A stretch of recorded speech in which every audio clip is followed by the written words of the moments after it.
வணக்கம். ரீசெண்டாக நம்மளோட தமிழக ஆளுநர் அவர்கள் ஒரு புத்தக வெளியீட்டு விழாவில் பேசும்போது ஒரு முக்கியமான விஷயத்த சொல்லியிருப்பார். மக்களுக்கு ஏதாவது குறைகள் இருந்தால் அவங்க நேரடியாக ராஜ்பவனுக்கு வந்து அந்த குறைகளை கொடுக்கலாம், நாங்களும் அரசாங்கமும் சேர்ந்து அதுக்கு ஆக்ஷன் எடுப்போம் அப்படின்ற மாதிரி சொல்லியிருப்பார்.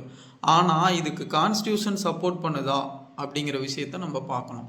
அரசியலமைப்பு சட்டம் என்ன சொல்லுது அப்படின்னா, ஆர்டிக்கல் 163ல் ஒரு ஸ்டேட்டை யார் ரன் பண்ணுறாங்க அப்படின்னா ஆளுநர்.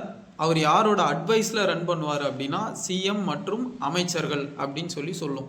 அவங்களோட அட்வைஸ் இல்லாமல் தனித்துவமாக ஆளுநர் எதையும் செய்யக்கூடாது அப்படிங்கிறது தான் இதோட பொருள். ஸோ அப்போது ஆளுநர் பப்ளிக் கிரீவன்ஸை வாங்கலாம், அதை கான்ஸ்டியூஷன் தடுக்கலை. ஆனால் அந்த கிரீவன்ஸ்க்கு யார் ஆக்ஷன் எடுக்கணும் அப்படின்னா மக்களால் தேர்ந்தெடுக்கப்பட்ட முதலமைச்சரும் அமைச்சர்களும் தான் அந்த கிரீவன்ஸ் மேலே ஆக்ஷன் எடுக்கணும்.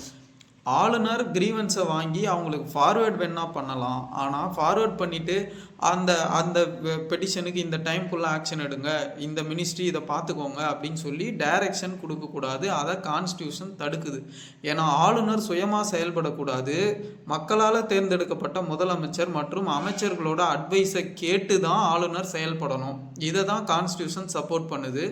நம்ம ஆளுநர் இப்போ அனௌன்ஸ்மெண்ட் பண்ணியிருக்கிறாரு, பட் அவர் ரிசீவ் பண்ணுற அந்த பப்ளிக் கிரீவன்ஸ் பெட்டிஷன்ஸை அவர் ஆக்ஷன் எடுக்கிற மாதிரி நடந்துக்கிறாருன்னா அது கான்ஸ்டியூஷனை கொஸ்டினுக்கு உட்படுத்தும். ஆனால் அவர் ஜஸ்ட் ஃபார்வர்ட் மட்டும் பண்ணுறாரு அப்படின்னா அது கான்ஸ்டியூஷன் அலோவ் பண்ணுற விஷயம்தான். ஸோ அவர் என்ன பண்ணுறாரு அப்படிங்கிறத நம்ம பொறுத்து இருந்து பார்ப்போம். நன்றி. இந்த மாதிரி யூஸ்ஃபுல்லான கண்டென்ட்ஸ்க்கு நம்மளோட சேனலை சப்ஸ்கிரைப் பண்ணிக்கோங்க. உங்களுக்கு ஏதாவது ஒப்பீனியன் இருந்தாலும் கமெண்ட் செக்ஷனில் கமெண்ட் பண்ணுங்கள். தேங்க்யூ.